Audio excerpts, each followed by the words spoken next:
ಅಧ್ಯಕ್ಷರೇ, ಬೆಂಗಳೂರು ಇಡೀ ರಾಜ್ಯಕ್ಕೆ ಒಂದು 60-65% ಆದಾಯ ಕೊಡುವಂತದ್ದು. ಇವತ್ತು ಅಂತ ಆದಾಯ ಕರೆಯುವಂತ ಹಸುವಿಗೆ ಇವತ್ತು ಮೇವಿಲ್ದಂಗ್ ಮಾಡಕ್ ಬಿಟ್ಟಿದ್ದಾರೆ. ಅಭಿವೃದ್ಧಿ ಇಲ್ಲ. ಡಿ ಕೆ ಶಿವಕುಮಾರ್ ಅವರು ಬ್ರ್ಯಾಂಡ್ ಬೆಂಗಳೂರು ಅಂತ ಹೇಳಿ 2.5-3 ವರ್ಷದಿಂದ ಹೇಳ್ತಾನೆ ಇದ್ದಾರೆ. ಇಲ್ಲಿ ಬ್ರ್ಯಾಂಡ್ ಇಲ್ಲ. ಬ್ರ್ಯಾಂಡ್ ಹೋಗ್ಬಿಟ್ಟು ಕಸದ ರಾಶಿಯ ಬ್ರ್ಯಾಂಡ್ ಆಗಿದೆ. ಇದು ಇವತ್ತು ಹಳ್ಳ ಬಿದ್ದಿರೋ ರಸ್ತೆಗಳ ಬ್ರ್ಯಾಂಡ್ ಆಗಿದೆ. ಟ್ರಾಫಿಕ್ ಜಾಮ್ ಬ್ರ್ಯಾಂಡ್ ಆಗಿದೆ. ಈ ಖಾತಾಗೆ ಅಲೆದಾಡುವ ಬ್ರ್ಯಾಂಡ್ ಆಗಿದೆ.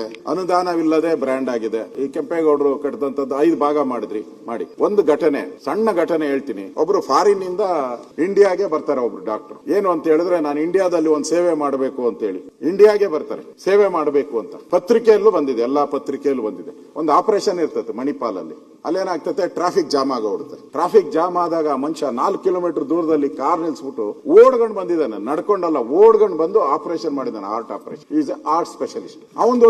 ಅವರ ತಂದೆದೊಂದು ಪೊಲೀಸ್ ಕಮಿಷನರ್ ಆಫೀಸ್ ಹಿಂದ್ಗಡೆ ಅವ್ರದ್ದು ತಂದೆದು ಪುರಾತನ ಕಾಲದ್ದು ಅವ್ರದ್ದು ಆಸ್ತಿ ಇದೆ.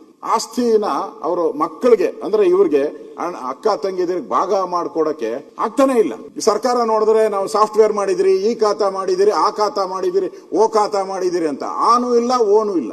ಅಲಿತಾ ಇದಾರೆ ಅವರು. ನಮ್ ದೇಶಕ್ಕೆ ಬಂದು ಸೇವೆ ಮಾಡಬೇಕು ಅಂದವರಿಗೆ ಆತರ ಸಾಫ್ಟ್ವೇರೇ ಇಲ್ಲ. ನಾನು ಚೆಕ್ ಮಾಡಿದೆ ಕಾರ್ಪೊರೇಷನ್, ಆತರ ಸಾಫ್ಟ್ವೇರೇ ಇಲ್ಲ ಅಲ್ಲಿ. ಅವ್ರ ಗತಿ ಏನು ಅಂದ್ರೆ, ಈಗ ಬೆಂಗಳೂರಲ್ಲಿ ಅನಾಹುತಗಳು ಆಗ್ತಾ ಇದೆ ಅನ್ನೋದಕ್ಕೆ ನಾನು ಒಂದು ಎಕ್ಸಾಂಪಲ್ ಅನ್ನ ಕೊಟ್ಟಿದ್ದೀನಿ. ಅದರಿಂದ ಇಲ್ಲಿ ಬೆಂಗಳೂರಲ್ಲಿ ಅನುದಾನ ಇಲ್ಲದೆ ಕೊರತೆ ಆಗ್ತಾ ಇರುವಂತದ್ದನ್ನ, ಈ ಖಾತಾ ಬಗ್ಗೆ ನಾವು ಮೊನ್ನೆನೂ ಮಾತಾಡಿದ್ರಿ. ಈ ಖಾತಾ ಬಗ್ಗೆ ಈ ತರ ಕಾರ್ಪೊರೇಷನ್ ಅಲ್ಲಿ ಕಸ ತೆಗೆಯುವಂತದಕ್ಕೆ ಹಣ ಕೊಡ್ತಾ ಇಲ್ಲ. ಕಳೆದ 6-7 ತಿಂಗಳಿಂದ ಹಣ ಇಲ್ಲ. ಮತ್ತೆ 5 ಭಾಗ ಮಾಡಿದ್ದಾರೆ.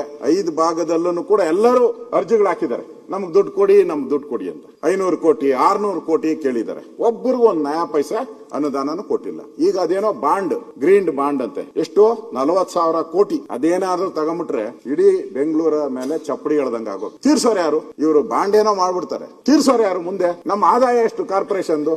4,600 ಕೋಟಿ ವರ್ಷಕ್ಕೆ. 600-700 ಕೋಟಿ ಅಷ್ಟೇ ಬಂದಿರೋದು ಆದಾಯ. ಇವ್ರು ತಗೊಳೋದೆಷ್ಟು ಲೋನು? 40,000. ಯಾರ ತಲೆ ಮೇಲೆ ಚಪ್ಪಡಿ ಹಾಕಕ್ ಹೊರಟಿದ್ದೀರ ಬೆಂಗಳೂರು? ಅದರಿಂದ ಇವೆಲ್ಲ ಅನಾಹುತಗಳನ್ನ ನಾವು ನೋಡಿದ್ಮೇಲೆ ಈ ಖಾತಾ ಇರ್ಬೋದು, ರಸ್ತೆಗಳಿರ್ಬೋದು, ಈಗ ನೀರು ಮಳೆ ಬೇಸಿಗೆ ಇವತ್ತು ಶುರುವಾಗ್ತಾ ಇದೆ. ಈಗಾಗಲೇ ಮಂತ್ರಿಗಳು ಸಭೆ ಕರಿಬೇಕಾಯ್ತು. ಅಂದ್ರೆ ಬೇಸಿಗೆಯಲ್ಲಿ ಏನೇನು ಹೋಸರಿ ಟ್ಯಾಂಕರ್ ಹಾವಳಿಗಳಿಂದ ದೊಡ್ಡ ಗಲಾಟೆ ಆಗಿತ್ತು, ದೊಡ್ಡ ಲಾಬಿ ಆಗಿ ದೊಡ್ಡ ಸ್ಟ್ರೈಕ್ ಎಲ್ಲ ಆಗಿತ್ತು. ಇವತ್ತು ಅದ್ರ ಬಗ್ಗೆ ಯಾರು ಗಮನನೇ ಹರಿಸ್ತಾ ಇಲ್ಲ. ಡಿಸಿಎಂಗೆ ಅವ್ರಿಗೆ ಸಮಯನೇ ಇಲ್ಲ. ಅವರು ಇಡೀ ಬೆಂಗಳೂರು ಡೆಲ್ಲಿ ಬೆಂಗಳೂರು ಅವ್ರು ಇಳಿಯೋದೇ ಇಲ್ಲ. ಇಲ್ಲಿ ಬೆಂಗಳೂರಲ್ಲಿ ಇಳಿಯೋದು ಇಲ್ಲ, ಇರೋದು ಇಲ್ಲ. ಪಾಪ ಅವ್ರ ಕಷ್ಟ ಬಿಡಿ, ಅವ್ರ ಕಷ್ಟ. ಅವರು ಈ ಪರಮೇಶ್ವರ್ ಅವ್ರು ನೆಮ್ಮದಿಯಾಗಿದ್ದಾರೆ. ಆದ್ರೆ ಆಗ್ಲಿ ಹೋದ್ರೆ ಆಗ್ಲಿ ಒಂದ್ ಕಲ್ಲೊಡಿಯನ ಬಿದ್ರೆ ಮಾವಿನಕಾಯಿ ಬೀಳ್ಲಿ, ಇಲ್ಲ ಅಂದ್ರೆ ಹೋಗ್ಲಿ ಅಂತ ಅವ್ರ ತೀರ್ಮಾನ. ಅವ್ರ ಹಂಗಲ್ಲ, ಛಲವಾದಿ ಒದ್ ಕಿತ್ಕೊಬೇಕು ಅಂತ ಅವರು. ನಮ್ ಕತೆ ಏನು ಅಂದ್ರೆ, ನೀರಿಲ್ಲ ನಮ್ಗೆ. ಕಸದ ರಾಶಿ ಬಿದ್ದೈತೆ. ಕಸದ ಬಗ್ಗೆ ಪ್ರಶ್ನೆ ಮಾಡಿದ್ರೆ ಎಲ್ಲ ದೊಡ್ಡಬಳ್ಳಾಪುರ ಪತ್ತೇನೇ ಇಲ್ಲ. ದೊಡ್ಡಬಳ್ಳಾಪುರ ನಮ್ಮನೆ ಮುಂದೆ ಕಸ ತಂದಾಕ್ತೀನಿ ಅಂತಾರೆ. ಅಶೋಕ್ ಮುಂದೆ ಡಿ ಕೆ ಶಿವಕುಮಾರ್ ಸ್ಟೇಟ್ಮೆಂಟ್, ನಮ್ಮನೆ ಮುಂದೆ ಕಸ ತಂದಾಕ್ತೀನಿ ಅಂತಾರೆ. ಏನ ಅರ್ಥ ಏನು? ಹಂಗಾರೆ ನಾವು ಪ್ರಶ್ನೆ ಕೇಳಿದ್ರೆ ಕಸ ನಮ್ಮನೆ ಮುಂದೆ. ಈ ಸರ್ಕಾರ ಕಸ ನಿರ್ವಹಣೆ ಮಾಡಕ್ಕೂ ಆಗ್ತಾ ಇಲ್ಲ. ಗಲಾಟೆ ಯಾಕಾಯ್ತು? MLAಗಳು ಬೈದ್ರು. ಗಲಾಟೆ ಯಾಕಾಯ್ತು? ಅಲ್ಲಿ ಗಾಡಿ ಹೋಗ್ತಾ ಇತ್ತು ಆ ಮಾದೇವಪುರದಲ್ಲಿ. ಗಾಡಿ ಹೋದಾಗ ಕಸದ ಲಾರಿ ತುಂಬಿಕೊಂಡು ಹೋದಾಗ ಯಾರೋ ಮಗುಗೆ ಹೊಡೆದ್ಬಿಟ್ಟು ಮಗು ಸತ್ತೋಗ್ಬಿಡ್ತು. ಅದಕ್ಕೆ ಸ್ಟ್ರೈಕ್ ಶುರು ಮಾಡಿದ್ರು. ಯಾವಾಗ ಅಲ್ಲಿ ಸ್ಟ್ರೈಕ್ ಆಯ್ತು, ಇಲ್ಲಿ ದೊಡ್ಡಬಳ್ಳಾಪುರದ ಮೇಲೆ ಲೋಡ್ ಜಾಸ್ತಿ ಆಯ್ತು. ಇಲ್ಲಿ 100 ಲಾರಿ ಹೋಗೋ ಕಡೆ 1000 ಲಾರಿ ಹೋಯ್ತು. ಗಲಾಟೆ ಶುರುವಾಯ್ತು. ಅದಕ್ಕೆ MLAಗಳು ಹುಷಾರ್ ಅಂತ ಇವ್ರಿಗೆ MLAಗೆ ಆ MLAಗೆ ಅನಾಹುತ ಆಗಿದ್ದೇನೋ, ಆಕ್ಸಿಡೆಂಟ್ ಆಗಿ ಪಾಪ ಯಾರೋ ಇವರು ವಿದ್ಯಾರ್ಥಿ ಸತ್ತ, ಅದಕ್ಕೋಸ್ಕರ ಆಗಿದ್ದು. ಅಂದ್ರೆ ಏನ್ ಬಂದ್ರೂ ಕೂಡ ಧಮ್ಕಿ ಹಾಕುವಂತದ್ದು. ಧಮ್ಕಿ ಸರ್ಕಾರ ಆಗ್ಬಾರ್ದಿದ್ದು, ಜನಪರ ಸರ್ಕಾರ ಇರೋದು. 2 ವರ್ಷ 2 ವರ್ಷದಲ್ಲಿ ಏನೋ ಒಳ್ಳೆ ಕೆಲಸ ಮಾಡ್ರಿ, ಅದು ಬಿಟ್ಬಿಟ್ಟು ಬೆಂಗಳೂರಿನ ಹಾಳು ಮಾಡಕ್ಕೆ ಹೊರಟಿದ್ದೀರಾ.